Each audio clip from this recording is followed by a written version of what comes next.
Assalamualaikum. Hello and welcome back to CS Circuit.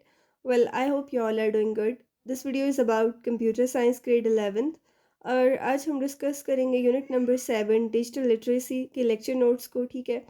और जो है ना बहुत ही सिंपल और आसान तरीके से आपको सब टॉपिक्स जो है वो समझाए जाएंगे ताकि आपके कंसेप्ट जो है वो अच्छी तरह से क्लियर हो जाएं। ठीक है। तो अगर आपको ये लेक्चर पसंद आए देन लाइक शेयर और सब्सक्राइब ज़रूर करें। चलिए स्टार्ट करते हैं बिना टाइम वेस्ट किए। ठीक है। सबसे पहले है हमारे पास इंट्रोडक्शन। डिजिटल लिटरेसी का मतलब है कि हम इंफॉर्मेशन को फाइंड, क्रिएट, इवेल्युएट, कम्युनिकेट कर सकें। ठीक है। और शेयर कर सकें डिजिटल टूल्स जैसे स्मार्टफोन्स हैं, सोशल मीडिया है और इंटरनेट का यूज़ करते हुए। ठीक है। अब रिसर्च करने के लिए डिजिटल लिटरेसी ज़रूरी है ताकि हम सही और एक्यूरेट डेटा कलेक्ट कर सकें। ठीक है। जैसे कि जब हम किसी चीज़ के बारे में ऑनलाइन जो है सर्च करते हैं। ठीक है।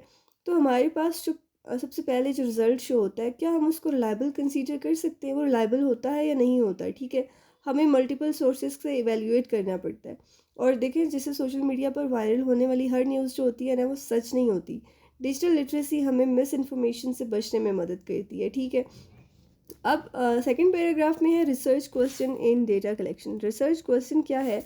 रिसर्च क्वेश्चन एक स्पेसिफिक ऑब्जेक्टिव या गोल होता है जो हम अचीव करना चाहते हैं। ठीक है। डेटा कलेक्शन के बाद अब ये क्वेश्चन हमें रिसर्च की डायरेक्शन बताता है और रिजल्ट को कंक्लूड करने में हेल्प करता है। ठीक है।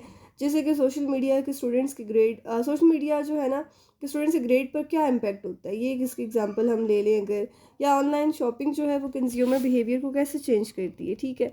अब हम देखते हैं कि डेटा कलेक्शन क्या है। डेटा कलेक्शन का मतलब है कि हम अलग अलग टेक्निक्स यूज़ करके रेलेवेंट इन्फॉर्मेशन जो है वो कलेक्ट करें। ठीक है। ये इन्फॉर्मेशन फिर एनालाइज की जाती है और इससे जो है ना मीनिंगफुल इन्फॉर्मेशन को एक्सट्रैक्ट किया जाता है। ठीक है। अब जो डेटा कलेक्शन है वो एक्यूरेट, डेटा कलेक्शन क्यों इम्पोर्टेंट है? ठीक है। बिजनेस डिसीजंस के लिए और रिसर्च की क्रेडिबिलिटी मेंटेन करने के लिए, हाई क्वालिटी रिसर्च रिजल्ट हासिल करने के लिए, यानी कि अगर हमारे पास एक्यूरेट इन्फॉर्मेशन होगी तभी हम जो है वो उससे कुछ जो है ना डिसीजन मेकिंग या प्रोडक्टिव एनालिसिस कर सकते हैं। ठीक है। डेटा कलेक्शन के कुछ फैक्टर्स हैं उनको हम देखते हैं। ठीक है। जब हम किसी भी डेटा कलेक्शन मेथड को चूज़ करते हैं तो हम जो है ना कुछ इंपॉर्टेंट फैक्टर्स को कंसीडर करते हैं और उसमें सबसे जो हमारा पहला ऑब्जेक्टिव है यानी कि रिसर्च ऑब्जेक्टिव। हमें पहले ये समझना ज़रूरी है कि रिसर्च का पर्पस क्या है। ठीक है। देन हमें जो है ना डेटा की टाइप का पता होना चाहिए कि डेटा क्वालिटेटिव भी हो सकता है और क्वांटिटेटिव भी हो सकता है। क्वालिटेटिव और क्वांटिटेटिव को हम फर्दर डिटेल में डिस्कस करेंगे। ठीक है। देन डेटा कलेक्शन मेथड्स, यानी कि ये डिसाइड करना होता है कि डेटा को कलेक्ट करना, स्टोर करना और प्रोसेस करने के लिए कौन से मेथड्स जो है वो यूज़ होंगे। ठीक है। देन हमारे पास है डेटा कलेक्शन स्ट्रेटजीज। ठीक है। अब डेटा कलेक्शन स्ट्रेटजीज क्या हैं? मेथड और स्ट्रेटजी में बेसिकली सबसे पहले हम जो है ना डिफरेंस देख लेते हैं कि मेथड क्या होता है और स्ट्रेटजी क्या होती है। अब जो मेथड है किसी काम को करने का तरीका, यानी कि स्टेप बाय स्टेप प्रोसेस को हम क्या कहते हैं? मेथड कहते हैं। ठीक है। यहाँ मेंशन है कुछ डेटा कलेक्शन मेथड्स को जो है वो यूनिट 4 में भी डिस्कस किया गया था। ठीक है। स्ट्रेटजी जो है कि यानी स्ट्रेटजी का मतलब होता है कि एक ब्रॉडर प्लान होता है। ठीक है। जो किसी गोल या को अचीव करने के लिए बनाया जाता है। जैसे कि अगर कोई कंपनी एक्सपेंसिव प्रोडक्ट जो है वो सेल कर रही है। ठीक है। तो वो हाई एंड जो है ना स्ट्रेटजी यूज़ करेगी जिसमें टारगेटेड मार्केटिंग या हम कह सकते हैं क्वालिटी इंश्योरेंस शामिल होगा। ठीक है। अब हम देखते हैं कि जो है ना डेटा कलेक्शन स्ट्रेटजी की डेफिनेशन क्या है। ठीक है। बेसिकली डेटा कलेक्शन स्ट्रेटजी का मतलब है कि एक ऐसे प्लान को बेसिकली बनाना कि जो रिलायबल और एक्यूरेट डेटा प्रोवाइड करे। ठीक है। फॉर एग्जांपल अगर हम ये जानना चाहते हैं कि कितने लोग कितना क्लाउड स्टोरेज सर्विसेज यूज़ करते हैं। ठीक है। तो पहले हमें उनका डेटा कलेक्ट करना होगा जो ऑलरेडी अवेलेबल है और फिर जो है ना सर्वेज और इंटरव्यूज़ कंडक्ट करने होंगे। ठीक है। देन हमारे पास क्वालिटेटिव इंटरव्यूज़ जो है ना ये एक फॉर्मल रिसर्च मेथड है जिसमें ओपन एंडेड क्वेश्चंस के ज़रिए जो है ना इंफॉर्मेशन गैदर की जाती है। ठीक है। इसका मकसद ये होता है कि लोग अपने एक्सपीरियंसेस और जो है ना सोचने का तरीका डिटेल में शेयर करें। ठीक है। क्वालिटेटिव इंटरव्यूज़ की जो टाइप्स हैं हमारे पास यहाँ मेंशन है स्ट्रक्चर्ड इंटरव्यूज़, अनस्ट्रक्चर्ड इंटरव्यूज़। ठीक है। सेमी स्ट्रक्चर्ड इंटरव्यूज़ भी हैं। अब जो स्ट्रक्चर्ड इंटरव्यूज़ होते हैं इसमें ना इसका एक सेट फॉर्मेट होता है। ठीक है। यानी कि हर पार्टिसिपेंट से एक जैसे क्वेश्चंस पूछे जाते हैं। ठीक है। अनस्ट्रक्चर्ड इंटरव्यूज़ वो होते हैं जिसमें इंटरव्यूअर क्वेश्चंस की सिचुएशन के मुताबिक मॉडिफाई कर सकता है। ठीक है। और सेमी स्ट्रक्चर्ड इंटरव्यूज़ वो होते हैं जो है ना ये स्ट्रक्चर्ड और अनस्ट्रक्चर्ड इंटरव्यूज़ का कम्बिनेशन होता है। इसमें इंटरव्यूअर कुछ फिक्स और कुछ जो है ना फ्लेक्सिबल क्वेश्चंस रखता है, ठीक है। जैसे कि अगर हम जानना चाहते हैं कि स्टूडेंट्स ऑनलाइन लर्निंग को कैसे परसीव करते हैं, तो एक क्वालिटेटिव इंटरव्यू में हम जो है ना इनसे डिटेल क्वेश्चंस पूछ सकते हैं कि ऑनलाइन लर्निंग आपकी ट्रेडिशनल क्लासरूम लर्निंग से कितने डिफरेंट है, आपके लिए ऑनलाइन लर्निंग का सबसे बड़ा जो है ना चैलेंज क्या है, ठीक है। अब हम जो कुछ स्टेप्स को देखते हैं, जो हमारे पास गुड क्वालिटेटिव इंटरव्यू को कंसीडर करने के लिए, कंडक्ट करने के लिए जो है वो इम्पॉर्टेंट है, ठीक है। सबसे पहला स्टेप है हमारे पास डिफाइन योर रिसर्च क्वेश्चन। अब ये क्या है, पहले जो है ना ये क्लियर करना ज़रूरी है कि इंटरव्यू का ऑब्जेक्टिव क्या है, ठीक है। फॉर एग्जांपल अगर टॉपिक है अर्थक्वेक का जो है ना ह्यूमन माइंड पर इम्पैक्ट क्या है, तो रिसर्च क्वेश्चंस क्या हो सकते हैं, क्या लोगों की जो है साइकोलॉजिकल हेल्थ अर्थक्वेक के बाद जो है ना चेंज होती है, ठीक है। Second one is participant selection. Right participants को चूज़ करना बहुत इंपॉर्टेंट है। रिसर्चर्स को जो ये देखना चाहिए कि कौन से लोग उनके रिसर्च क्वेश्चन से रिलेटेड जो है वो बेस्ट इन्फॉर्मेशन या बेस्ट नॉलेज उनके पास है, ठीक है। और फॉर एग्जांपल अगर हम रिसर्च करें ऑनलाइन लर्निंग का इम्पैक्ट यूनिवर्सिटी स्टूडेंट्स पे, तो हमें यूनिवर्सिटी स्टूडेंट्स का इंटरव्यू करना चाहिए। स्कूल या कॉलेज स्टूडेंट्स को इंक्लूड करना ज़रूरी नहीं है इसमें, क्योंकि उनका एक्सपीरियंस डिफरेंट होता है, ठीक है। Okay, third one is obtain informed consent. इसका क्या मतलब है, यानी कि इंटरव्यू स्टार्ट करने से पहले पार्टिसिपेंट्स का इन्फॉर्म्ड कंसेंट, कंसेंट मीन्स इजाज़त, ठीक है। कंसेंट लेना ज़रूरी होता है, ठीक है। उनको ना एक्सप्लेन करना चाहिए कि रिसर्च का पर्पस क्या है, प्रोसीजर्स क्या है, और कोई रिस्क या बेनिफिट है या नहीं। पार्टिसिपेंट्स को ये भी बताना ज़रूरी है कि कभी कभी इंटरव्यू जो है ना लाइक आप छोड़ सकते हैं अगर वो कंफर्टेबल फील नहीं कर रहे, ठीक है।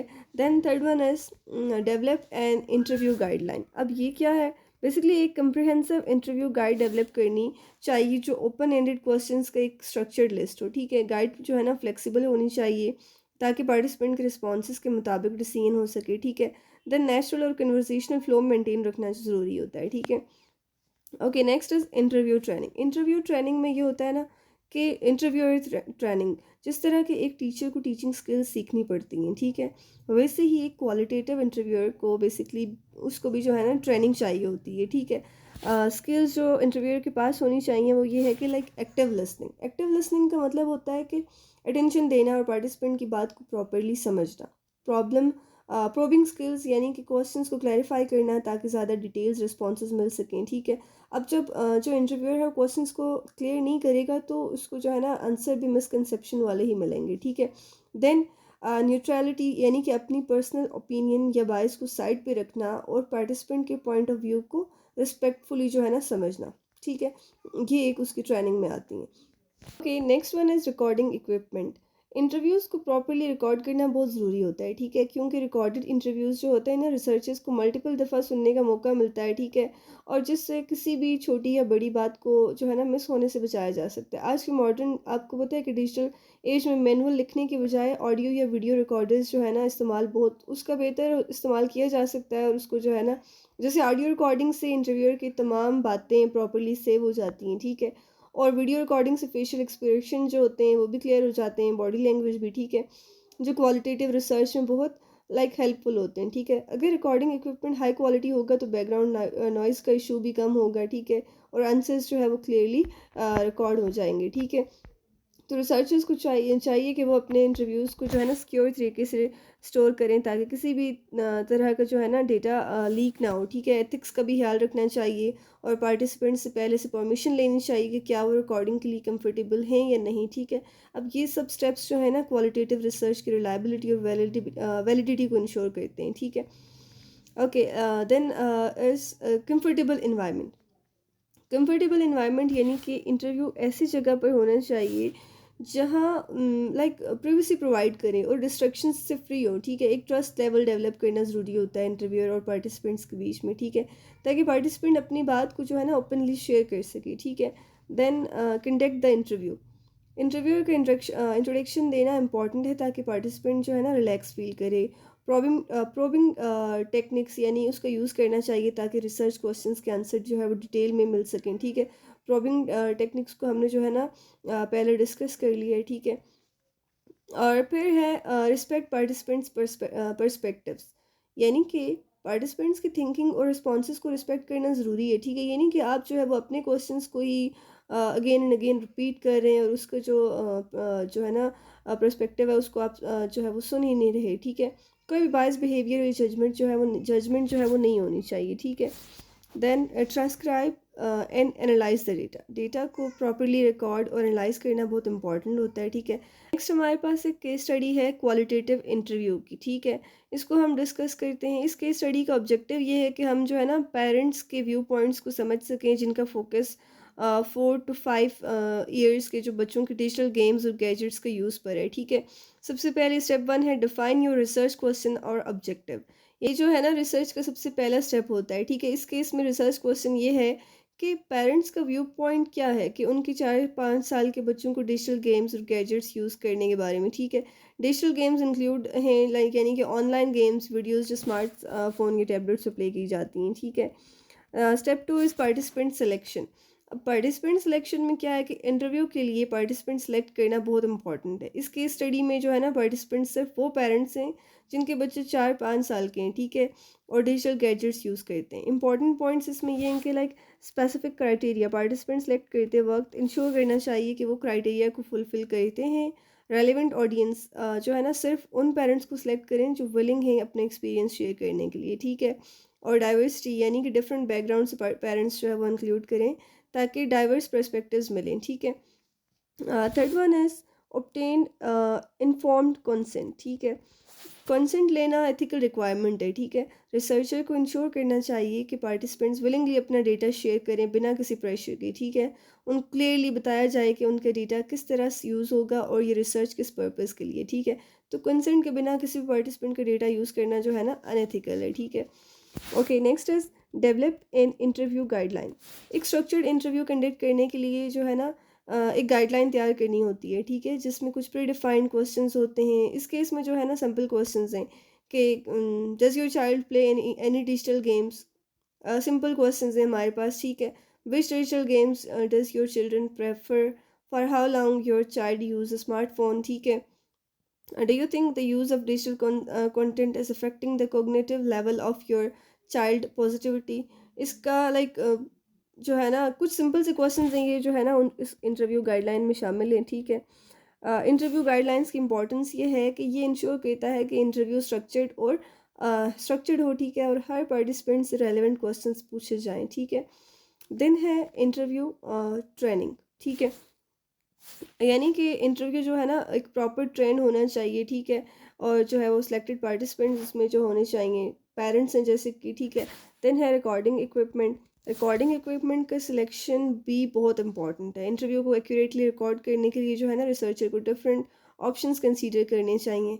डिजिटल ऑडियो रिकॉर्डर या वीडियो रिकॉर्डिंग जो है ना उससे फेशियल एक्सप्रेशंस और बॉडी लैंग्वेज भी एनालाइज हो जाएगी, ठीक है। और नोट्स टेकिंग भी होनी चाहिए। रिकॉर्डिंग के साथ साथ हैंड रिटन नोट्स भी जो है वो लिए जा सकते हैं ताकि कोई इंपॉर्टेंट पॉइंट मिस ना हो, ठीक है। बेसिकली रिकॉर्डिंग का पर्पज़ हमने ऑलरेडी डिस्कस भी किया है कि ये डेटा एक्यूरेटली कलेक्ट करने में जो है ना और इन्फॉर्मेशन जो है उसको स्टोर करने में हेल्प करता है ताकि आप उसको रिकन्सीडर कर सकें, ठीक है। देन है कंफर्टेबल इन्वायरमेंट। इंटरव्यू कंडक्ट करने के लिए एक ऐसा इन्वायरमेंट चूज़ करना चाहिए जो कंफर्टेबल और डिस्ट्रैक्शन फ्री हो, ठीक है। प्राइवेसी या जो है उसको देखना चाहिए कि हर पार्टिसिपेंट फ्रीली अपनी बात कह सके, ठीक है। Step 7 is conduct the interview. Interview का एक्चुअल प्रोसेस यहाँ स्टार्ट होता है, ठीक है। यानी कि जो है ना इंट्रोडक्शन, इसमें इंटरव्यूअर को अपना इंट्रोडक्शन देना चाहिए और रिसर्च का पर्पस एक्सप्लेन करना चाहिए। फ्रेंडली एटमोसफेयर होना चाहिए, ठीक है। देन इसमें जो है वो फ्लेक्सिबिलिटी, एक्टिव लिसनिंग और रिकॉर्डिंग रिस्पॉन्सेज, ठीक है। Okay, the next one is respect participants perspectives. Participants के रिस्पॉन्सेज को जो है ना रिस्पेक्ट करना बहुत ज़रूरी है। यानी इसमें ना ये पॉइंट्स इंश्योर करें कि जजमेंट फ्री आप जो है ना जेस्चर्स दें, ठीक है। अगर पार्टिसिपेंट की ओपिनियन रिसर्च की सोच से अलग है तो भी उससे एक्सेप्ट करें, ठीक है। देन एम्पैथी यानी कि पार्टिसिपेंट के रिस्पॉन्सेज को एम्पैथी के साथ सुने और अप्रिशिएट करें। नो वाइज रिसर्चर का अपना ओपिनियन रिसर्च के रिजल्ट को इन्फ्लुएंस नहीं करना चाहिए, ठीक है।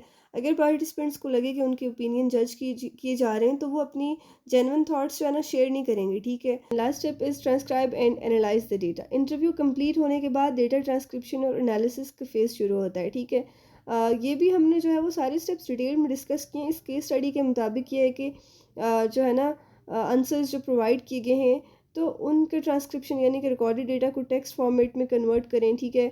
डिफरेंट थीम्स और पैटर्न्स को आइडेंटिफाई करें जो रिस्पॉन्सेज में कॉमन हैं, और थीमेटिक एनालिसिस यानी कि इंपॉर्टेंट थीम्स और इन्फॉर्मेशन को एक्सट्रैक्ट करें जो रिसर्च से रेलिवेंट हैं। देन प्राइवेसी मेंटेन करना इसमें ज़रूरी है, ठीक है। ये फेज़ रिसर्च का सबसे क्रिटिकल फेज़ होता है क्योंकि इसी पर रिसर्च के फाइनल जो है ना कंक्लूजन्स डिपेंड करती हैं, ठीक है। ओके, नेक्स्ट टॉपिक है साइमुलेशन। साइमुलेशन एक कंप्यूटर बेस्ड या रियल वर्ल्ड मॉडल होता है, ठीक है, जो किसी भी प्रोसेस या सिस्टम को रिप्रेजेंट करता है। ये मेथड जो है ना रियल वर्ल्ड इन्वायरमेंट का एक वर्चुअल वर्जन क्रिएट करता है बेसिकली, जिससे रिसर्चर्स और प्रोफेशनल्स कम्प्लेक्स सिनेरियोज को टेस्ट एनालाइज कर सकते हैं, ठीक है, बिना किसी रियल वर्ल्ड रिस्क के। अब हम देखते हैं कि साइमुलेशंस जो है ना क्यों यूज़ की जाती हैं। बेसिकली रियल वर्ल्ड टेस्टिंग जो है वो डेंजरस हो सकती है, जैसे कि फ्लाइट ट्रेनिंग कॉस्टली या टाइम कंज्यूमिंग हो कोई काम, जैसे कि वेदर फोरकास्टिंग, ठीक है। मेडिकल सर्जरीज जो होती हैं एक्सपेरिमेंट करना अनएथिकल हो, जैसे कि अगर, या फिर मल्टीपल सिनेरियोज टेस्ट करने के जो है ज़रूरी हो, जैसे कि earthquake impact of earthquake on studies, ठीक है। तो इस तरह से इन कामों के लिए जो है वो साइमुलेशंस ज़रूरी हैं, ठीक है। अब साइमुलेशंस की टाइप्स कौन कौन सी हैं उनको हम देखते हैं। Number one is physical simulation, ठीक है। फिज़िकल साइमुलेशन क्या है, बेसिकली इस तरह की साइमुलेशन रियल वर्ल्ड ऑब्जेक्ट्स की एक्टिविटीज़ को रिप्रेजेंट करती है, ठीक है। जैसे कि रोबोटिक साइमुलेशन, एआई और रोबोटिक्स इंजीनियर्स जो है वो नए रोबोट्स को टेस्ट करने के लिए साइमुलेशंस यूज़ करते हैं। फिर मैथमेटिकल साइमुलेशन, जैसे कि मैथमेटिकल मॉडल्स और स्टैटिस्टिकल टेक्निक्स का यूज़ करते हैं ताकि किसी भी प्रोसेस या सिस्टम को जो है ना साइमुलेट किया जा सके, जैसे कि स्टॉक मार्केट प्रिडिक्शन मॉडल्स जो फ्यूचर प्राइसेस और मार्केट ट्रेंड्स को प्रिडिक्ट करने के लिए यूज़ होते हैं, ठीक है। और जैसे कि वेदर फोरकास्टिंग मॉडल्स, ठीक है। कंप्यूटर साइमुलेशन कंप्यूटर और सॉफ्टवेयर प्रोग्राम्स का यूज़ करके रियल वर्ल्ड प्रॉब्लम्स का सलूशन ढूंढना, ठीक है। फ्लाइट साइमुलेटर्स जो होते हैं आपने सुना होगा उनके बारे में। आज पायलट्स की ट्रेनिंग के लिए वर्चुअल एयरप्लेन्स का यूज़ किया जाता है ताकि रियल वर्ल्ड फ्लाइंग एक्सपीरियंस दिया जा सके उन्हें, ठीक है। और मेडिकल सर्जरी साइमुलेशंस, डॉक्टर्स नए सर्जिकल टेक्निक्स को प्रैक्टिस करने के लिए जो है ना साइमुलेशंस का यूज़ करते हैं, ठीक है। अब हम देखते हैं प्रोटोटाइप को, ठीक है। प्रोटोटाइप बेसिकली एक इनिशियल वर्जन या हम कह सकते हैं कि रफ मॉडल होता है जो किसी भी प्रोडक्ट सिस्टम या रिसर्च टूल का ना फर्स्ट ड्राफ्ट होता है, ठीक है। इसका पर्पस ये होता है कि किसी भी फाइनल प्रोडक्ट या रिसर्च मेथड को इम्प्लीमेंट करने से पहले उसको टेस्ट और रिफाइन किया जाए, ठीक है। प्रोटोटाइप क्यों यूज़ होती हैं, बेसिकली किसी प्रोडक्ट या सिस्टम के जो है ना फ्लॉज आइडेंटिफाई करने के लिए, फाइनल प्रोडक्ट डेवलप करने से पहले जो है ना यूज़र फीडबैक लेने के लिए, डिज़ाइन को इम्प्रूव करने के लिए, और इसके अलावा कॉस्ट और टाइम सेव करने के लिए, ठीक है। जो टाइप्स हैं प्रोटोटाइप की जो हमारे पास टाइप्स हैं, पेपर प्रोटोटाइप यानी कि लो कॉस्ट स्केचेस या डायग्राम्स जो होती हैं किसी भी कंसेप्ट या इंटरफेस को रिप्रेजेंट करने के लिए, ठीक है। जैसे मोबाइल ऐप्स या वेबसाइट्स का रफ डिज़ाइन पेपर पर बनाकर जो है ना यूज़र से फीडबैक लेना, ठीक है। डिजिटल प्रोटोटाइप्स भी होती हैं, कुछ आपकी बुक पे भी मेंशन है, ठीक है। सर्वे प्रोटोटाइप्स, तो डिजिटल प्रोटोटाइप्स जो होती हैं ना कंप्यूटर सॉफ्टवेयर या डिजिटल टूल्स का यूज़ करके बनाई गई इंटरेक्टिव डिज़ाइंस होते हैं, ठीक है। जैसे कि एडोब एक्सडी या फिर फिग्मा सॉफ्टवेयर का यूज़ करके मोबाइल ऐप का प्रोटोटाइप क्रिएट करना, ठीक है। अब हम देखते हैं सर्वे प्रोटोटाइप को। बेसिकली ये एक छोटे स्केल वर्जन होती है, ठीक है, सर्वे की जो जनरल डिस्ट्रीब्यूशन से पहले टेस्ट की जाती है, ठीक है। इसका मकसद ये होता है कि एम्बिगिटीज़ और एरर्स को आइडेंटिफाई किया जाए और इंश्योर किया जाए कि क्वेश्चंस क्लियर हैं, ठीक है।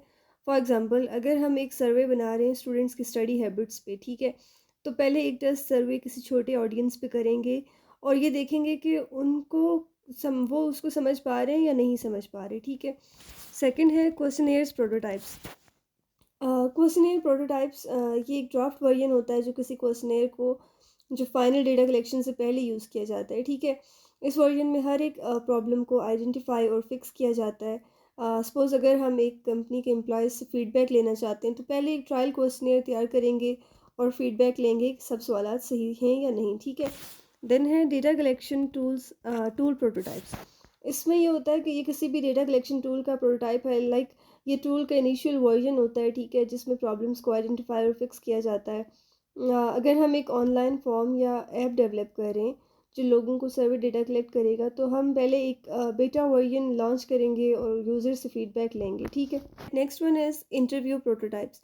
ये जो है ना मॉक इंटरव्यूज़ होते हैं जिनका मकसद इंटरव्यू प्रोसेस को रिफ़ाइन करना होता है, ठीक है? ये चेक करते हैं कि इंटरव्यूअर के सवालात मीनिंगफुल और रेलेवेंट है या नहीं, ठीक है? अगर हम एक रिसर्च करें और इंटरव्यू क्वेश्चन सेट करें, तो हम पहले एक टेस्ट इंटरव्यू कंडक्ट करेंगे, ठीक है? देन है लास्ट डेटा विजुअलाइज़ेशन प्रोटोटाइप्स।